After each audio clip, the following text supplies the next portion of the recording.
Hello, this is Jack Sue, 8th grader at American Canyon Middle School. Today I will be using him for my Teaching History to the Community project. Most people are familiar with civil rights surrounding the African American community.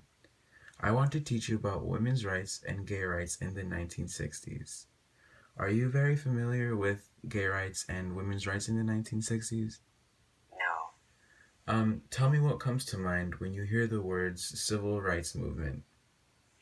Martin Luther King, segregation, Rosa Parks sitting on the front of the bus, and basically racism. So, in the 1960s, the world of American women was limited in almost every respect.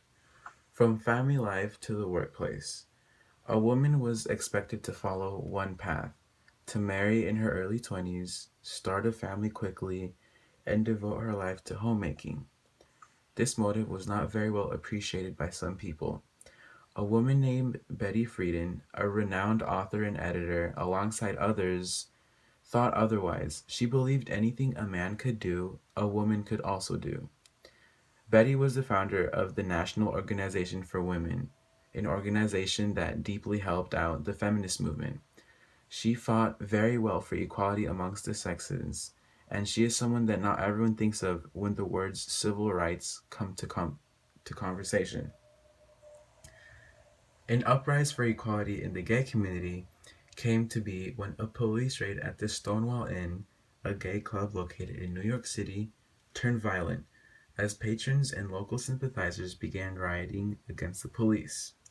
Although the police were legally justified in raiding the club, which was serving liquor without a license, among other violations, New York's gay community had grown wary of the police department targeting gay clubs, a majority of which had already been closed. It was questioned deeply as to why gays were the target. The so-called Stonewall Riot was followed by several days of demonstrations in New York and was the inspiration for the formation of the Gay Liberation Front, as well as other gay, lesbian, and bisexual civil rights organizations. It is also regarded by many as history's first major protest on behalf of equal rights for homosexuals. So, were you aware that issues like this were a problem during the civil rights movement? No. Um, Tell me, Jack, how important is it for an individual to stand for what they believe in? I believe it's very important for one to stand for what they believe in because it provides us with insight in which we can grow and learn from.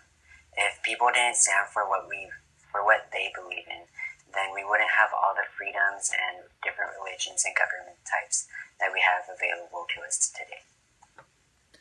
And personally, for you, how strongly do you believe about women and gay rights? I strongly believe in women's and gay rights because we are all human and we should all be equal. Therefore, we shouldn't have laws that separate us. Women can be seen as the backbone of society. They are the ones that create and widen what we perceive as humane. For example, when you think of a mother, you think smart, emotional, caring, and loving. And as for gays, love is love, and therefore they shouldn't be afraid to pursue what they believe is right. Thank you very much, Jack. I hope you retained information that you can use yourself once you reach Humanities 11.